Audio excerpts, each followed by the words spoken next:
बड़ी अजीब सी बात है देखो। अब भाई नींद में कह रहे वो बहुत सुख से सोए, पूछो नहीं ऐसी नींद आई, अब पता भी नहीं चला। और बता रहा मतलब है कि किसका पता नहीं चला, दुनियादारी का नहीं पता चला, लेकिन नींद का तो पता चल रहा। तो नींद का पता चले, पता करने वाला क्यों नहीं सोया? जो पता कर रहा उसने नींद आती ही नहीं, इसका मतलब पता करने वाला सोया नहीं। तुरंत उठ कर कहा भाई बहुत सुख की नींद सोया। ऐसे सपना आ जाता है, उसमें भी पता करने वाला हाजिर है, ऐसे जागृत में भी पता करने वाला हाजिर है, लेकिन पता करने वाले को पता नहीं अब मैं क्या हूं। पता करने वाले को पता नहीं। हमेशा पता करने वाला अपने आप को जो है दर्शाता है, नींद से, स्वप्न से, जागृत से दर्शाता है, अकेला नहीं दर्शाता। जो वो उससे बिल्कुल अलग है। अब भाई मेरा व्यापार बंद नहीं हुआ, मैं हमेशा व्यापारी रहा, व्यापार चलता रहा, मेरा व्यापार चलता रहा, लेकिन जो व्यापार चला था वही चला था, दूसरे व्यापार का पता नहीं था। जब आप सो जाओगे और तो वही व्यापार चलेगा। जागृत वाला जो भी था, दर्शन जो भी था, बिल्कुल भी पता नहीं चला, जैसे भी चोरी हो जाती है। नारायण जय, चोरी हो जाती है। देखो भाई गाड़ी नींद आई, गाड़ी नींद आई, चोरी हो गई। स्वप्न में कुछ हो जाता है, जागने के बाद हाँ मुझे एक स्वप्न आया। देखो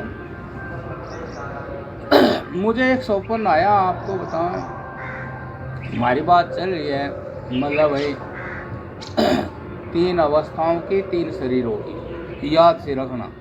तो मैं एक कुटिया में था, तब मुझे स्वप्न आया कि जैसे कोई छोटा बालक था, वो बीमार था, किसी ने कहा कि इसको फल दिला लो। तो मैं दुकान पर गया तो वे फल भी सारे बीमार थे,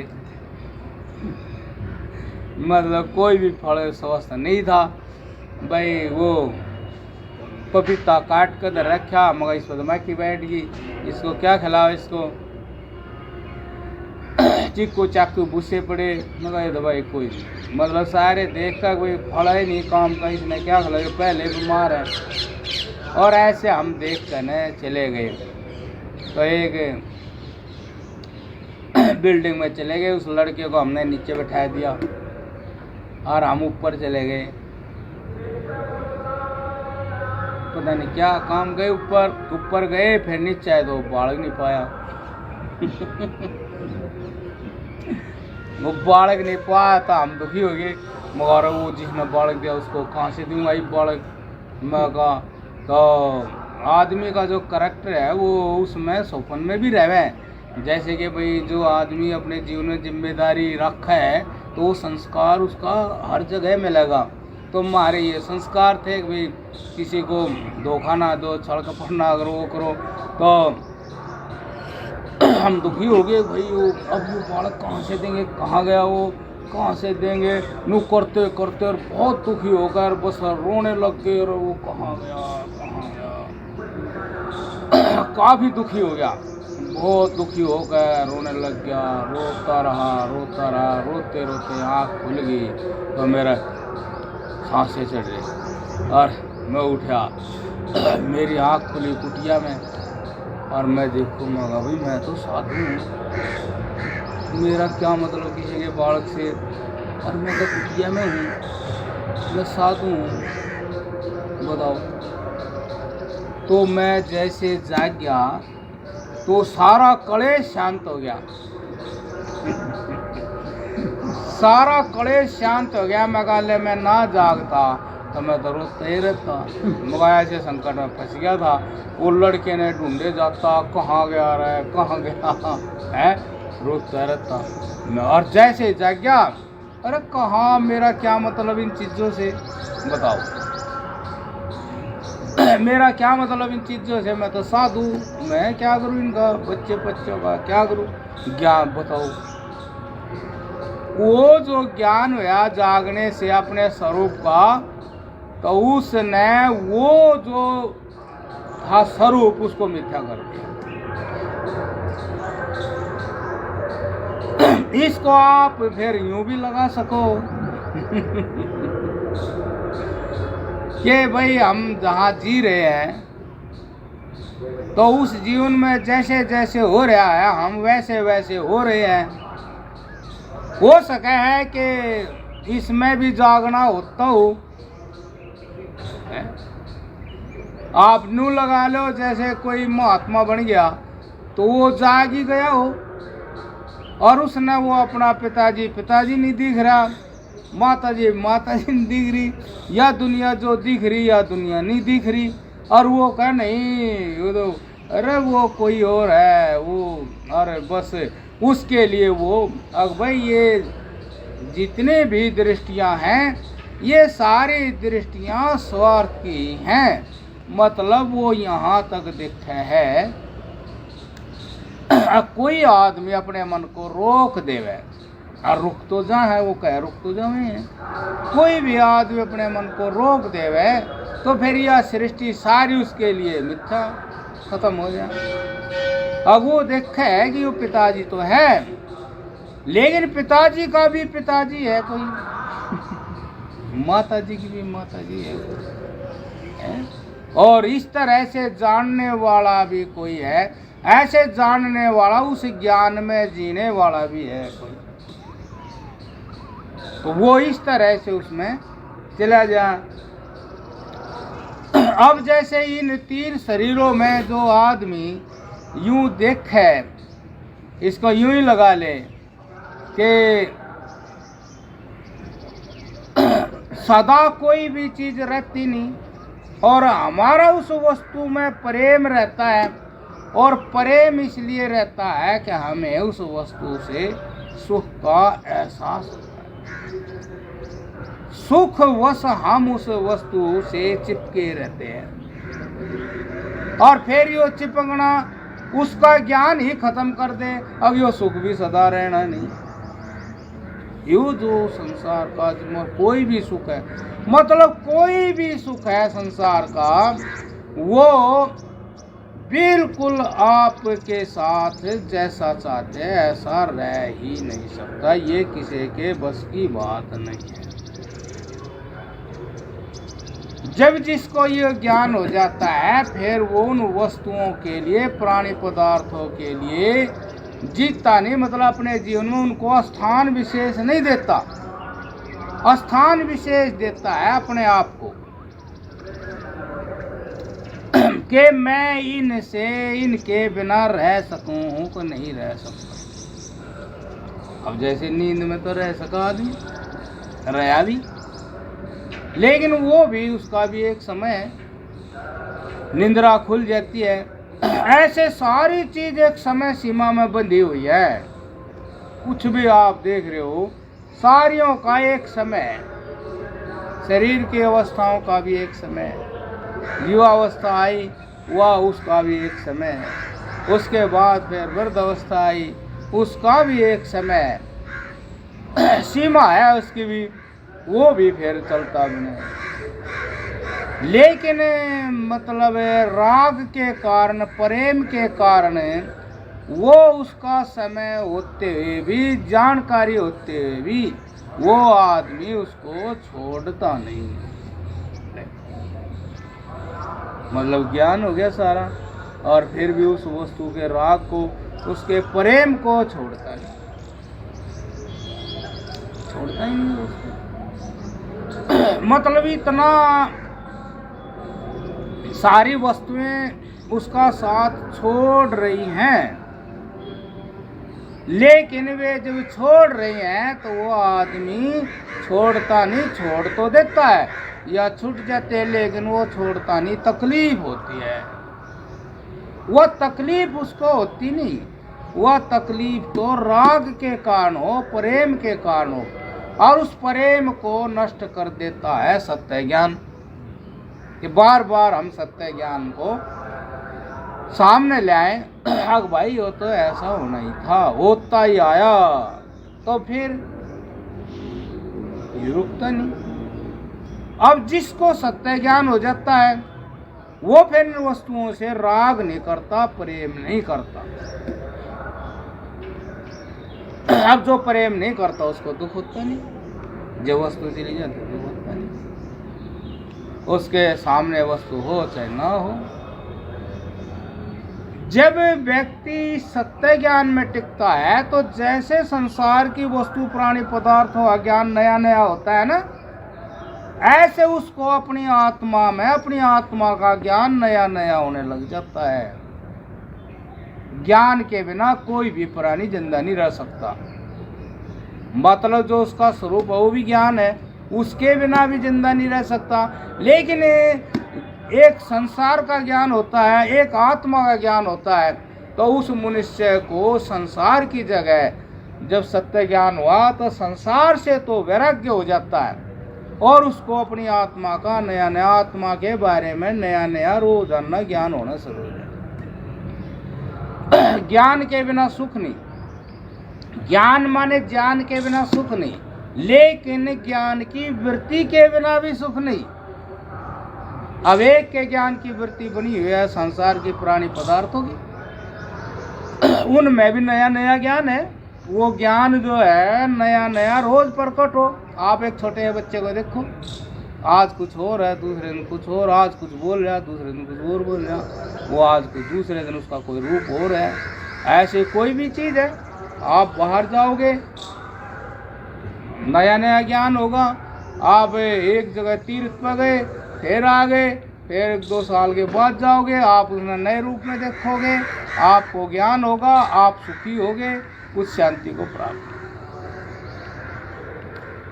लेकिन जिसको इसके बारे में जो का तो ज्ञान हो जाता है तो उसको यहाँ से वैराग्य हो जाता है।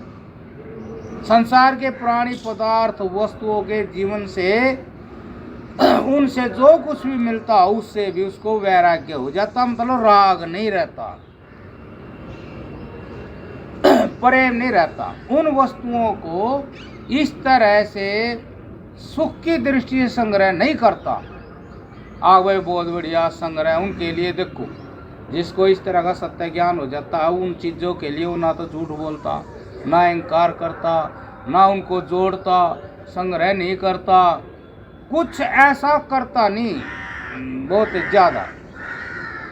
और जिसको ये सत्य ज्ञान हो जाए उसको वैराग्य हो जाता। वैराग्य होने के बाद उसकी मनोवृत्ति आत्मा में लग जाती है, मतलब उसके मन का व्यापार फिर आत्मा से हो जाता है।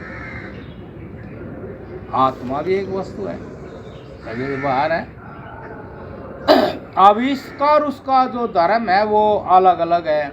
ये जितना जो कुछ दिखाई दे रहा है ये प्रत्येक क्षण बदलता रहता है, बदलता।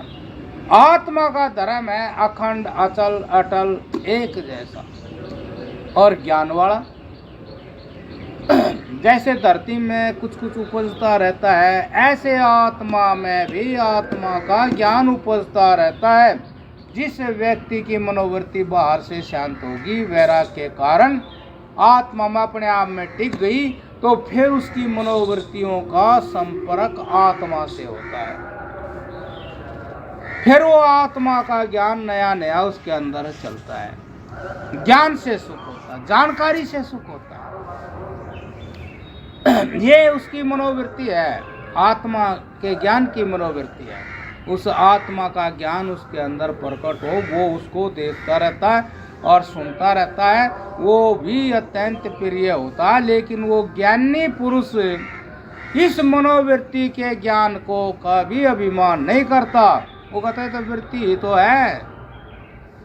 जैसे बाहर वृत्ति थी, बाहर का व्यापार था, बाहर दृश्य वस्तुओं से व्यापार था, उन दृश्य वस्तुओं का व्यापार जो है सब कुछ होते हुए भी वो आदमी एक क्षण के लिए भी संतुष्ट नहीं था। एक क्षण, अगले ही क्षण संतुष्ट हो जाता, अगले ही क्षण एक क्षण संतुष्ट हो जाता। अब वहाँ उस आदमी ने क्या बरतना चाहिए, उसको वहाँ सत्य ज्ञान होना चाहिए। सत्य ज्ञान के अनुसार जो संसार में बरतता है वो कभी भी कलेश को प्राप्त नहीं होता, क्योंकि सत्य ज्ञान इच्छाएं बढ़ने नहीं देता और दुख का कारण होता है बढ़ी हुई इच्छाएं।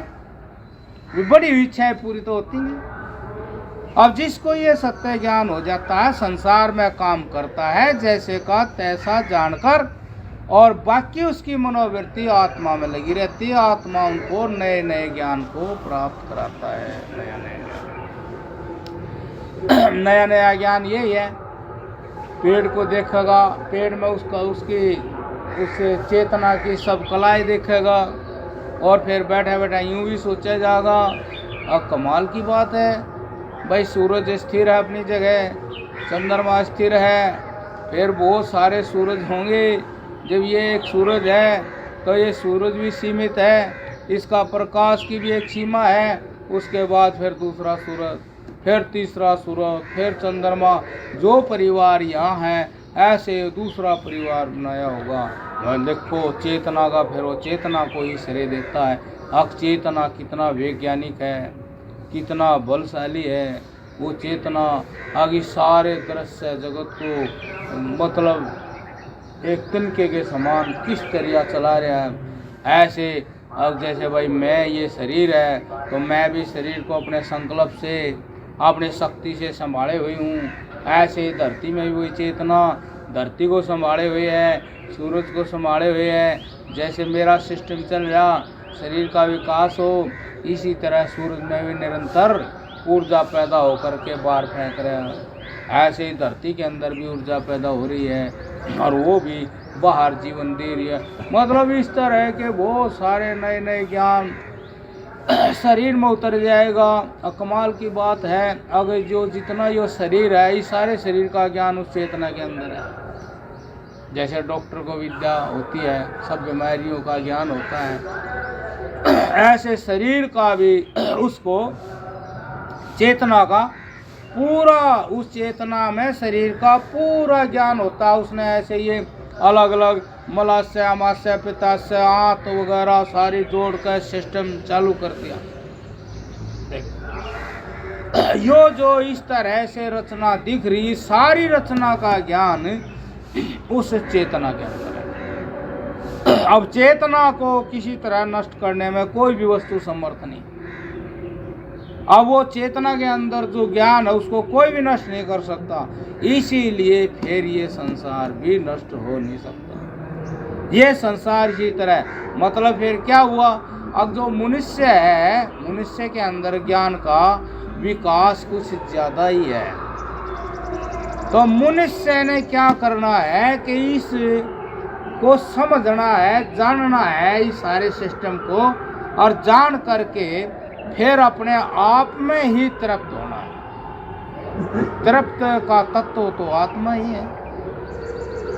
जब वो ऐसे अपने आप को जानता है, इसी को कहते हैं आत्मज्ञान, तत्व ज्ञान, ब्रह्म ज्ञान।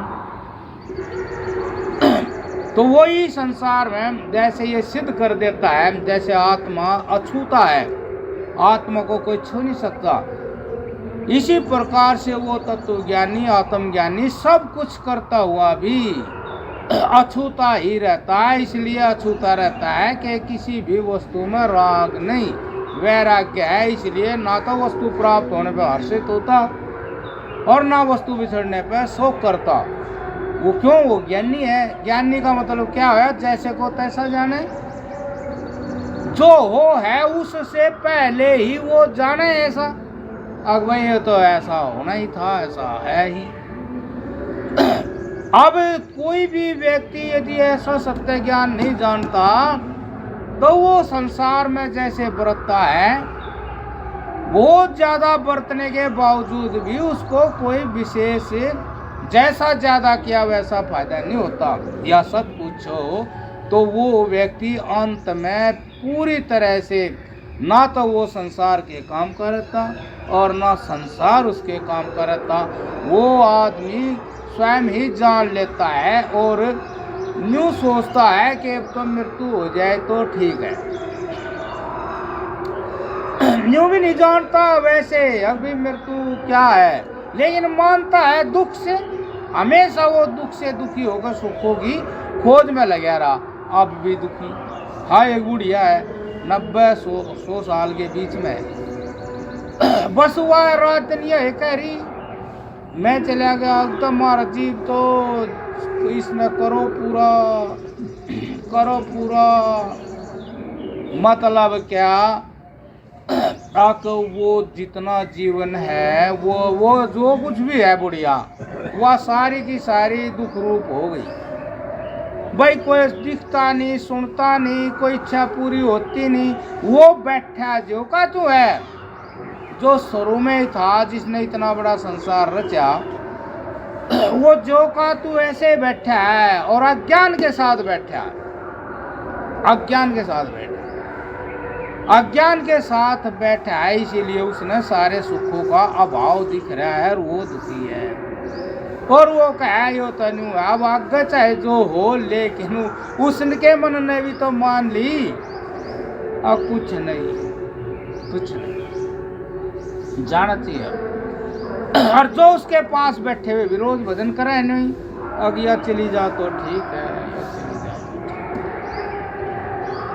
लेकिन विचार तो इस बात का करना कि इतना जोर लगा कर जो काम कराया था उसका इस मौके पर लाभ किस रूप में देखा जाए, यो विचारणीय बात है ना।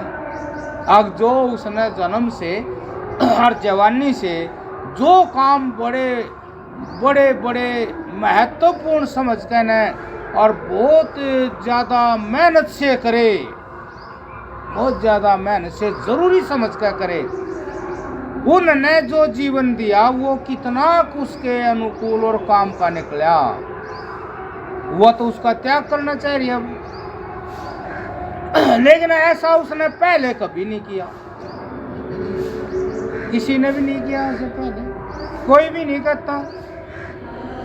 अब भाई मरते तो है नहीं, पर भाई वो संसार जैसे वायु छोड़ना चाहे, ऐसे कोई भी आदमी जवानी में नहीं छोड़ता। जैसे अब वह क्या करे, रोटी खावे जैसी तैसी खटोली में पड़ी है, जो वो कोई कर दे उसका काम वो कर ले है। अब ऐसा ही काम उसने जवानी में करे, देखो छोड़े नहीं।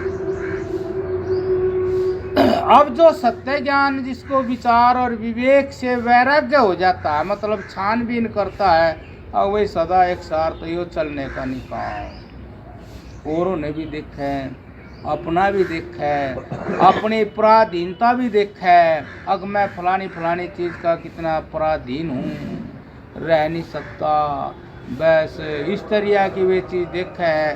अब वही हो तो फिर मैंने तो फिर क्या इस तरह से जीऊँगा, तो फिर इससे तो कोई लाभ होने का नहीं, और इसी तरह नहीं हो जाऊँगा, तो वो फिर अपने जीवन को समेट लेता है। हाँ भाई उन्हीं के सहारे जीऊँगा जिनके बिना जिया नहीं जावा, रोटी तो खानी पड़ेगी, बाकी किसी वस्तु का भी चुनाव नहीं है, यो हो जा, और इसके बिना मैं जी नहीं सकता, यो खत्म कर देना। अब यो उसने जागते जागते समझते उस बुढ़िया वाला काम कर दिया, और बुढ़िया वाला काम कर दिया, लेकिन बुढ़िया वाली भाषा नहीं बोल रहा, वो भाषा बोल रहेगा वहाँ की सृष्टि को कौन चला रहा है, शरीर को कौन चला रहा है, उसका स्वरूप क्या है, वो क्या चीज़ है, वो मेरे से भिन्न है कि नहीं है, वो देखा अब वो मेरे से भिन्न है कि नहीं है। जो या समझ जागी है या मेरे से भिन्न है कि नहीं, या मैं ही हूँ, ये बहुत बढ़िया बात है। मतलब ये सबसे श्रेष्ठ जीने की कला है कि आपको ज्ञान होना चाहिए। आपको ज्ञान हो जाएगा तो आपको कोई क्लेश नहीं, सारे काम करो इस तरह करोगे जैसे परमात्मा सारी सृष्टि में काम कर रहा है, क्लेश कुछ नहीं। ऐसे ही आप सारे काम करोगे संसार में पूरी तरह सारे, क्योंकि आपका किसी चीज में राग नहीं है। राग होता है ना तभी द्वेष होता है। आपको किसी वस्तु से प्रेम ही नहीं है, आपको ज्ञान हो गया, आगे सारी वस्तुएं जितनी भी है प्राणी पदार्थ हैं, इनका तो ऐसा ही धर्म ही है, ये किसी का भी साथ निभा नहीं सकती। मतलब ये मन और तन और ये प्राणी पदार्थ वस्तुएं, इनके संग से तू जैसा सुख स्वरूप है अपने अंदर कल्पना कर रहा है, वो सुख स्वरूप तुझे इनसे मिलने का नहीं है सदा। प्रत्येक प्राणी दुख नहीं चाहता ना, सुख स्वरूप। अब भाई मैं हमेशा आनंद में रहूं, तो ये तो आनंद दे नहीं सकते। अब शरीर है जवाब दे जाता है, चला नहीं जाता है, हाथ पैर है ये दुखने लग जाता है, बैठे नहीं जाता है, चीज सेधने लग जाती है, खा नहीं सकता है। और जिसका इस तरह की आसक्ति होगी, राग होगा, प्यार होगा, फिर वो तो दुखी अवश्य ही होगा। हर एक नू है वही मैं तो जानू था, ये तो सब छूटने वाली चीज है, दुखी नहीं होगा। इस तरह से जो सत्य ज्ञान होता है वो व्यक्ति इन तीन शरीरों को लांघ जाता है। स्थूल शरीर, स्थूल शरीर जो है विशेष कर तो इस इच्छा के अधीन है। अब जिसने इच्छा खत्म कर दी, सहज में आ गया जो मिल जाए ठीक है, तो उसका देह अभिमान तो खत्म ही हो जाता है, देह आसक्ति खत्म ही हो जाती है, देह पर घमंड करेगा। क्यों? जैसे ही वो इच्छाओं का त्याग करेगा वैसे उसका ज्ञान भी तो शुद्ध होगा, उसको ज्ञान होगा। अब ये तो ठीक बात है, देखो देह में मोह नहीं रहा, देह का अभिमान सदा रह नहीं टिक नहीं सकता, तो उसको ये ज्ञान होगा इच्छा की जो इच्छाएं हैं उनके कारण ही स्थूल शरीर है। जिनको इच्छाएं नहीं रही तो फिर इन संसार मतलब शरीर की चीजों का महत्व विशेष नहीं रहता, उसने जरूरत ही नहीं, बढ़ चढ़ कर इच्छा उसकी रही नहीं, तो शरीर को भी नहीं बढ़ चढ़ कर खाओ पियाओ तगड़ा कर दो, कुछ नहीं। अब जैसे जैसे वो इच्छाओं को त्यागता है, मतलब अभी इच्छा जीवन सदा देने वाली नहीं है, ऐसे जो वो करता है और इच्छाओं का त्याग करता है, त्याग करने के बाद देह का मोह, देह का अभिमान खत्म हो जाता है, तो फिर वो अंदर जाता है, सूक्ष्म शरीर में जाता है, उसमें देखता है आग भाई ये किस कारण थी, अब ये इसी कारण थी जो मन के अंदर पड़े हुए हैं राग और द्वेष, उसके कारण थी। तो वो जब बैठता है तो जैसे तैसे फिर भी संसार की किसी प्राणी पदार्थ वस्तु या किसी सुख के प्रति कोई तरंग उठे, अब उस सूक्ष्म शरीर को शुद्ध करेगा, मतलब सूक्ष्म शरीर से मुक्ति लेगा।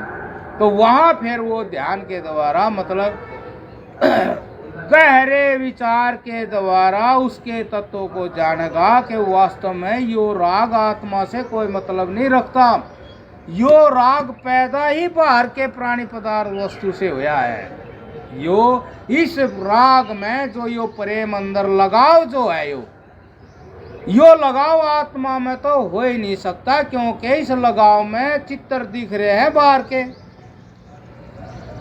और इन चित्रों के प्रति तेरी आसक्ति है, प्यार है, प्रेम है, तना एहसास करे अपनी आत्मा का निर्वाह, तो ये चित्र तो सदा रह नहीं सकते, मन चाहे हो नहीं सकते।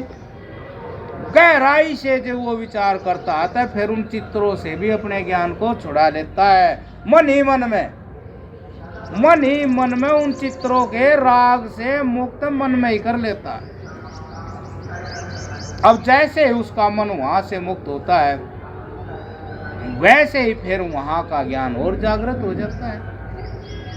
जब इच्छाएं कम हुई तो मन दिखा, और मन में जो राग बैठे थे जब वे खत्म हुए तो उसने फिर अपना आत्मा दिखा। वो कहे कि हाँ ये आत्मा है, ये तो उसके तरह तरह की बातें आने लग जाएंगी। पता नहीं कब से सृष्टि है, तो कब से सृष्टि है कब तक रहती है, जब से ये आत्मा जागता ही रहता है। अजीब चीज है ये, सोती नहीं, थकती नहीं, घिसती नहीं, पिटती नहीं, बूढ़ी होती नहीं। कमाल की बात है। कब से सृष्टि है और जब से जो है एक सेकंड की तो क्या बात, एक क्षण के लिए भी गैर हाजिर नहीं होती, एक क्षण के लिए भी अचेत नहीं होती। मतलब आश्चर्यजनक वस्तु है। देखो ये मतलब भयंकर आश्चर्य हो, कमाल की चीज है। कब से सृष्टि, आदमी की 100 साल की उम्र है, लेकिन वो 100 साल वाला जाना है ये सूरज पता नहीं कब से चमक रहा है। और फिर यो सूरज जाकर फिर इसका भी जन्म होता है। जैसे आदमी का 100 साल के बाद जन्म होता है, ऐसे इसका भी जन्म होता है। अब ये जानने वाली जो सूरज की मृत्यु भी देख रही और जन्म भी देख रही, तो देखता है कमाल की बात है, ये तो एक क्षण के लिए भी अचेत नहीं होती। मतलब इसके अंदर चेतना समझ बनी हुई है। आश्चर्य की चीज है। संसार में सारी चीज जितनी भी है, सारी चीज जो है एक रूप में रहती नहीं, लेकिन यो ज्ञान, यो आत्मा, यो अपना स्वरूप जिसके द्वारा समझदारी हो रही है, इसमें कभी भी ऐसा होता ही नहीं कि भाई आज तो समझ नहीं रही आज या समझ नहीं रही, लेकिन इसके अंदर समझना हमेशा होता रहता है जब से सृष्टि है। अब कब से सृष्टि आप देखोगे, जब आपका सूक्ष्म शरीर शुद्ध हो जाएगा तो आप देखोगे इस पृथ्वी की मृत्यु भी देखोगे, और पृथ्वी के बाद जो शेष रहा उसने भी देखोगे, और अपने आप को भी देखोगे। आप यूँ कहोगे अब ये जो जरूरत थी इनकी, इनमें प्रेम था तो आँख नाक कान और इस हाड़ मास चाम की भी जरूरत थी। जब इनकी जरूरत ही नहीं रही, इनसे वैराग्य हो गया। क्यों? कि ये तेरी तृप्ति कर नहीं सकते, इसलिए मन उनसे उदास हो गया। अब आप सोच लो, स्थूल शरीर में आप कैसे आ सकते हो? बिना कारण कोई काम होता नहीं।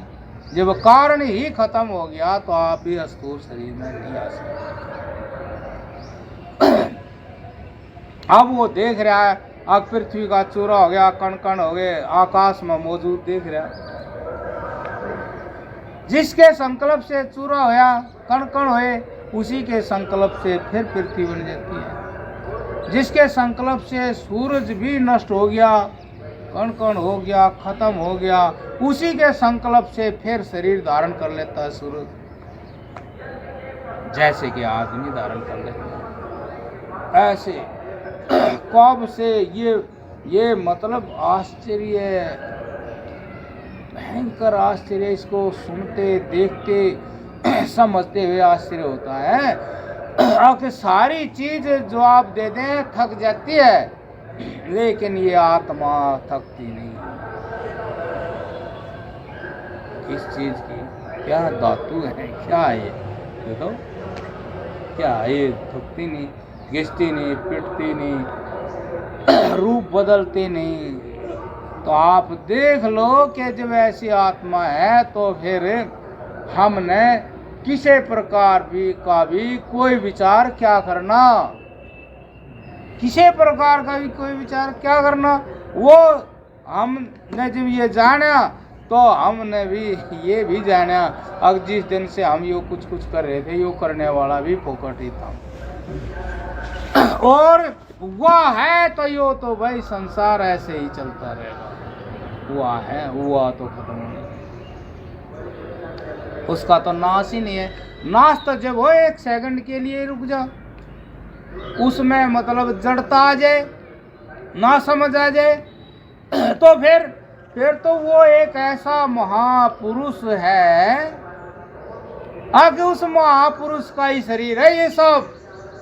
वही महापुरुष जो है जागता है और वही महापुरुष हो जाता है, और पता नहीं कब से कब तक यो खत्म नहीं होगा, ऐसे ही चलता रहेगा। इसी तरह चलता रहेगा तो फिर भाई राग और द्वेष भी क्यों किया, किसी वस्तु की कामना भी क्यों की? ये तो हमेशा ही रहेगा, हम भी रहेंगे और ये भी रहेगा। फिर इस चीज़ की किसी प्रकार की कामना किसी लिए करे, कामना तो उस वस्तु की करे अकल रहनी नहीं है या मन रहना नहीं। अब यो तो ऐसे चलेगा, यो संपूर्ण उस महापुरुष का शरीर है और वो महापुरुष है, वो व्यक्त हो जाता है, अव्यक्त हो जाता है, व्यक्त हो जाता है। वो महापुरुष हमने कुछ भी नहीं समझता, कोई और भी है, वो कहे मैं ही हूँ, मैं इसी तरह व्यक्त हो जाता हूँ, अव्यक्त हो जाता हूँ। ये जितने भी आदमी हैं ये अपने आप ही अज्ञान के कारण, इंद्रियों के ज्ञान के कारण अज्ञान हो गया, अज्ञान के कारण ये अपने आप ही उलझ रहे हैं। मैं इसको एक बात से समझूं, अब जो आदमी सब अपने आप ही उलझे बैठे हैं और ये सृष्टि वो परमात्मा व्यक्त है, वो ही है और यहाँ दूसरा कोई नहीं। जैसे भाई बालक से थे, अब वो ये पहले वो थी भाई बैलगाड़ी बोलो इसको, बड़हत्तर गाड़ी थी, तो वो जुआ था जो उसमें दोनों बड़दागी वे दो सलम नून दो सलम, वो बीच में उसको कंधा सा रहता।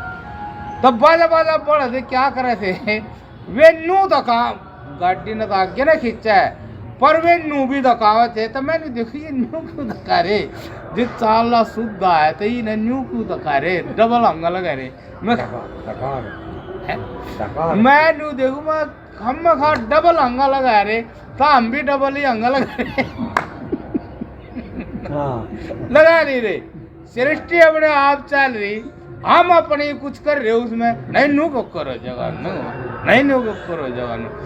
और तब बाजा बाजा तो उस सलम ने तोड़ दे था, मतलब इतना हंगा ला दे था वो नू नू नू लगा रहा। मैं नू क्यों लगा रहा जो सुद्धा चल रहा है, क्यों नहीं समझ में आ रहा है। कभी तो टूटा कर हाँ अब हमने उस बात को यहाँ घटा दिया अब यहाँ आदमी भी नहीं हंगा ला रहा, मैं नो कर दूंगा, मैं नो कर दूंगा है। वो बहन भी हो सके दूसरे बड़द का वो धक्का रहा सोरा, ले मैं भी धक्का है। करते यार भी आदमी नुगा मैं किस तक कम हूँ, मैं न्यू कर दूंगा, कर कर कर चले जाते होता कुछ नहीं होवे या करे वही है परमात्मा। यो सारा शरीर उस परमात्मा का है, इस सारे शरीर का जो सिर है परमात्मा का वो आदमी है, समझ लो। जैसे मारे में शरीर में सिर है, सिर के बिना कोई आदमी नहीं, ऐसे सृष्टि में आदमी के बिना कोई सृष्टि नहीं।